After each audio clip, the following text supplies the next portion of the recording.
Howdy toddy everybody, this is Tommy with Colonel Reb Scale Models coming at you with an update on the Ryan Christner's British Forces group build that is going on right now, and I'm doing the Tom model kit 37mm L45 Bofars anti-tank gun in 1/35th scale, and ran into some snags. First off, let me just say that this is probably the worst kit I've had the pleasure or displeasure of working on.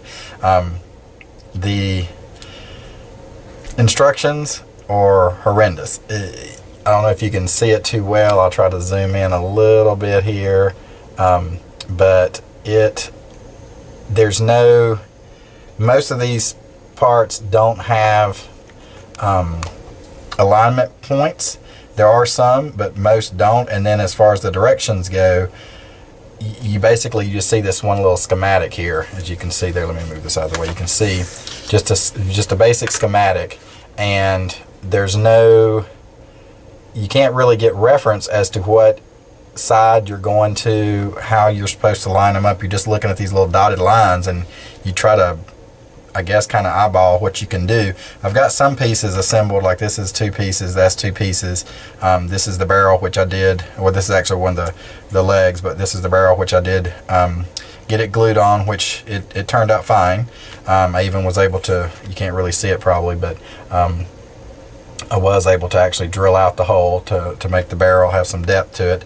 But this is the main portion of the gun. This is the shield that goes across the front. But you can see you're already working with very tiny parts.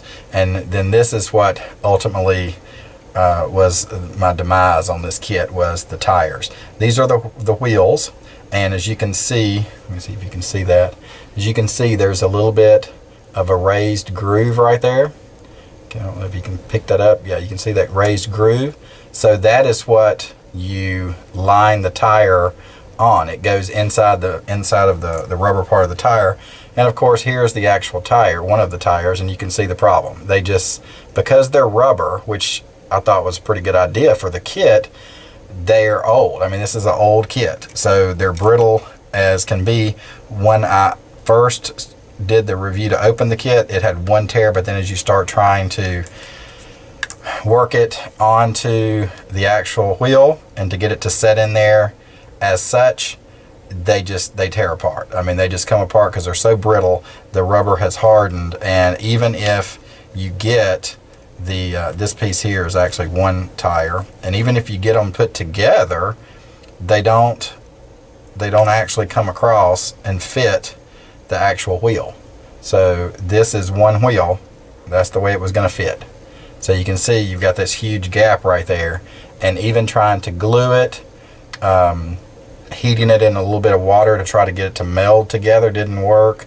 And I even thought about going as far as to try to cast one, but if I cast it out of resin, then I'm going to have at least more than 1/8 of an inch of a gap, because it's being rubber, it's supposed to stretch, and you're supposed to stretch it to fit over this wheel, and it would be snug like you would do for one of your car kits.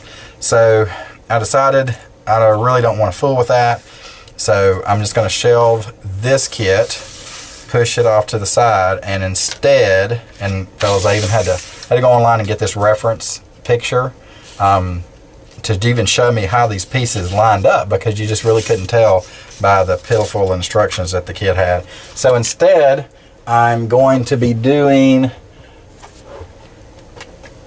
another nice little, hopefully, little triplane. So yeah, so this is not a biplane. This is the Revell Germany 1/72nd scale Sopwith triplane.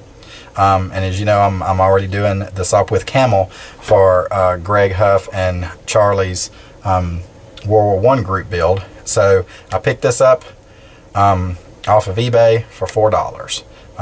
It's from a website, a hobby shop that has it listed for $5.95. So I haven't opened it at all.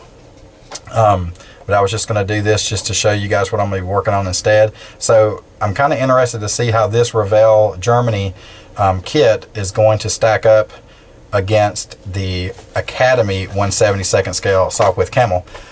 which they're very similar in airplanes, except this is a triplane, obviously, and the other is a biplane. So I'm anxious to see if this one's more detailed. I'm hoping that it actually has a pilot. That'd be really cool. And that's what I'm going to start working on. So like I said, I haven't even opened this.